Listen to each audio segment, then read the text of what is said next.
In the quiet, sunlit suburb of Brookdale, Virginia, the Matthews and the Rosales families were the picture of suburban bliss. Their lives were intertwined through family gatherings, neighborhood barbecues, and shared holidays. But beneath this picturesque facade, secrets simmered, and a clandestine affair was about to explode into deadly violence. Emily Matthews, 35, was the quintessential housewife. She had married her college sweetheart, Daniel Matthews, a successful architect, and together they had 2 children. Their lives seemed perfect. A beautiful home, a loving family, and the respect of their neighbors. Emily was admired for her poise and warmth, always the first to lend a helping hand or organize a community event. But her seemingly perfect life masked a deep, unspoken loneliness. Daniel's demanding job kept him away from home more often than not. The long hours left Emily feeling isolated, and their once vibrant relationship had turned into a routine of brief exchanges and obligatory smiles. In contrast, her cousin Laura Rosales and Laura's husband Marco appeared to have the kind of marriage Emily envied. Marco was charming, attentive, and always made his wife laugh, which only deepened Emily's growing sense of dissatisfaction. The Matthews and Rosales couples often spent weekends together, their children playing while the adults enjoyed each other's company. It was during these gatherings that Emily found herself drawn to Marco. Unlike Daniel, Marco always seemed to notice her. He complimented her appearance, engaged her in deep conversations, and made her feel seen. What started as innocent banter gradually evolved into flirtation, and before long, Marco and Emily were caught in a whirlwind of passion that neither of them had anticipated. Their affair began in secrecy, fueled by stolen glances and hidden touches during family events. They met in secret locations, hotel rooms, secluded parks, desperate to keep their relationship under wraps. The thrill of sneaking around added to the excitement, and for the first time in years, Emily felt alive. She was willing to risk everything for those fleeting moments of passion with Marco, but she underestimated just how dangerous their affair would become. On the morning of September 14, 2010, Daniel left for work early as usual. Emily was left alone in their sprawling house, feeling the weight of her choices more heavily than ever. That afternoon, Marco came over under the guise of helping Emily with some home repairs. They were careful, as always, but as the hours passed, the mood shifted. Emily began to feel guilty, overwhelmed by the deception and the looming threat of discovery. She confided in Marco that she couldn't keep living this double life. The conversation quickly escalated into a heated argument. Marco was unwilling to end their affair, but Emily insisted that it had to stop.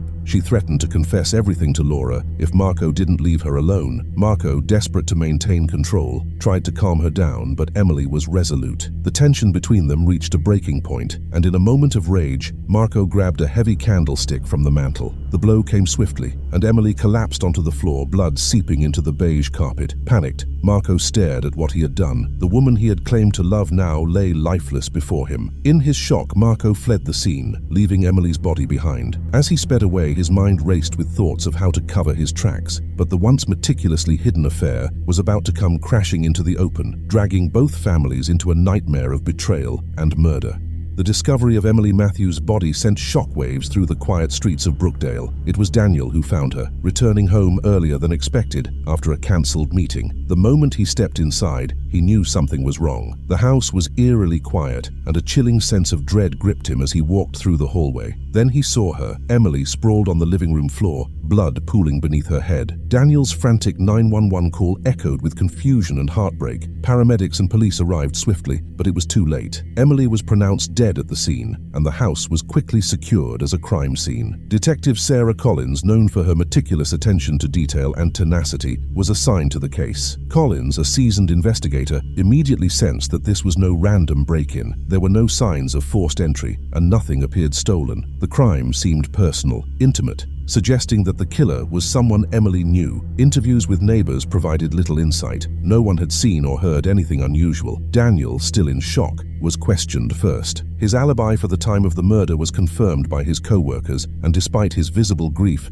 Daniel's anguish seemed genuine. He spoke of their recent marital strain, but insisted he couldn't fathom who would want to hurt Emily. His bewilderment only deepened when Detective Collins asked if he knew of anyone who might have been close to Emily in recent months. When Laura and Marco Rosales were called in for questioning, Laura was visibly distraught, her face pale as she clutched Marco's hand. She spoke of her cousin with fondness, recalling their close bond and shared childhood memories. Marco, on the other hand, appeared composed but tense. He recounted how he had spent the day at work, insisting he had no knowledge of Emily's death until he was informed by a family member. But as Collins continued to press, small cracks began to appear in Marco's calm facade. His timeline of events seemed rehearsed, his answers too precise. Collins noted his unease when she asked about his relationship with Emily, but he managed to deflect, emphasizing his commitment to his wife and children. However, Collins wasn't convinced. She sensed there was more beneath the surface. A significant breakthrough came when Detective Collins decided to review surveillance footage from around the neighborhood. On the day of the murder, a nearby home security camera captured a grainy image of Marco's car near the Matthews residence. The footage showed him arriving around noon and leaving roughly an hour later, a timeline that directly contradicted his alibi. Collins also obtained Emily's phone records, which revealed a series of intimate text messages between her and a contact saved under a generic name. The messages, filled with flirtation and urgency, hinted at a deeply personal connection. A deeper analysis linked the number to Marco Rosales. It was undeniable evidence of an affair, and Collins knew she was on the right track.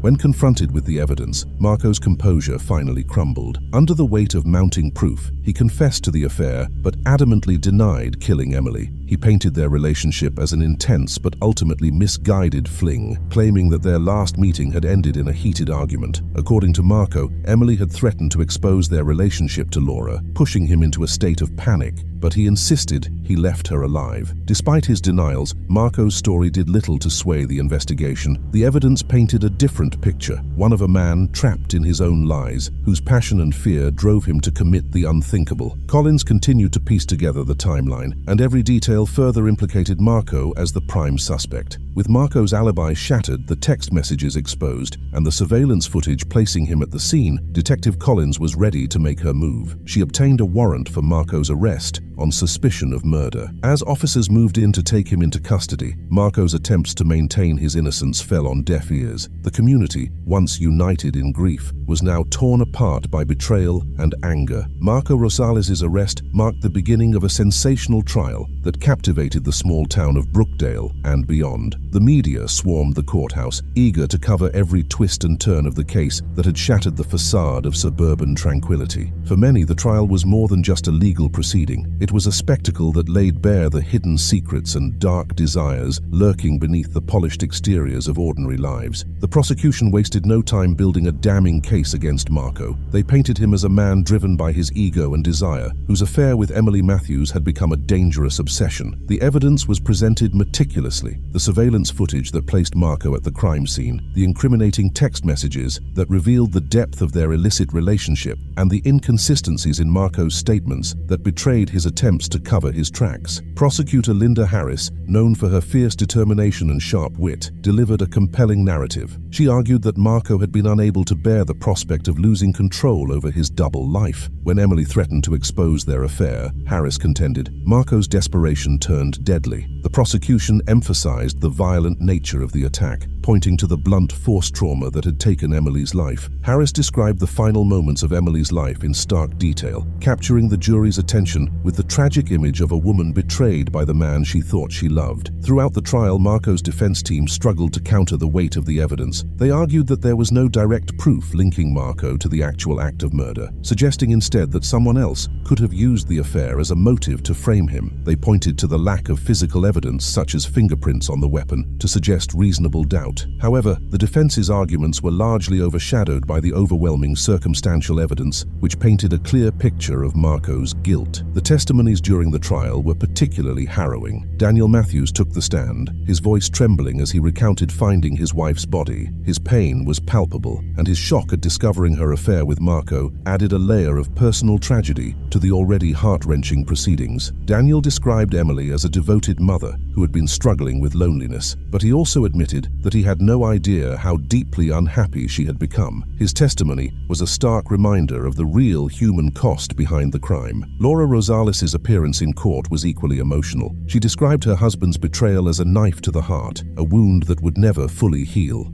Laura recounted the moment she learned of the affair, the sickening realization that her husband had been lying to her for months, and the horror of discovering that those lies had led to murder. Her pain and anger were evident as she spoke, and the jury could see the toll the crime had taken on her. Laura's words underscored the profound damage inflicted on both families, extending beyond the immediate loss of Emily's life. Marco himself took the stand, a risky move that his lawyers hoped would humanize him to the jury. He portrayed himself as a man who had made terrible mistakes, but insisted he was not a murderer. He admitted to the affair and to arguing with Emily on the day she died, but he continued to deny being the one who had killed her. Marco's testimony was emotional and often conflicted, revealing glimpses of a man caught between his lies and the truth. Yet, his attempts to elicit sympathy fell flat in the face of the evidence. The trial reached its climax when Prosecutor Harris made her closing arguments. She reminded the jury of the surveillance footage, the timeline of events, and the fact that Marco's presence at the crime scene could not be explained away. Harris spoke of Emily's final moments, emphasizing how Marco's actions were driven by fear and selfishness. This was not just a crime of passion, she argued. This was a calculated act by a man who valued his secrets more than another person's life.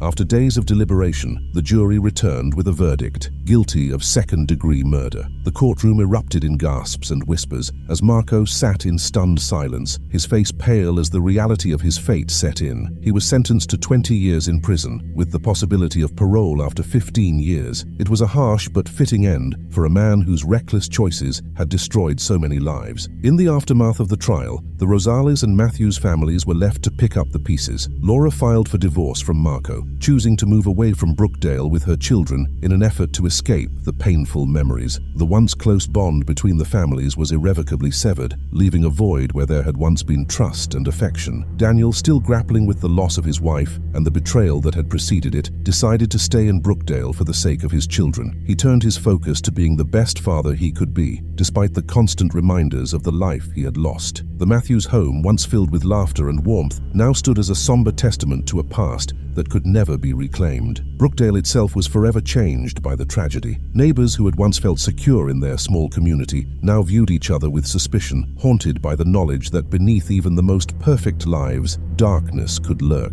The story of Emily Matthews' murder became a cautionary tale, a grim reminder of the dangerous allure of secrets and the catastrophic consequences they could bring. In the end, what began as a clandestine affair driven by loneliness and desire ended in a brutal murder that left two families shattered and a community reeling. The tragedy of Emily Matthews was not just a story of crime and punishment. It was a stark illustration of how far people could fall when passion and deceit collided. And for those left behind, the wounds of that fateful day would linger, a constant reminder of the high price of betrayal.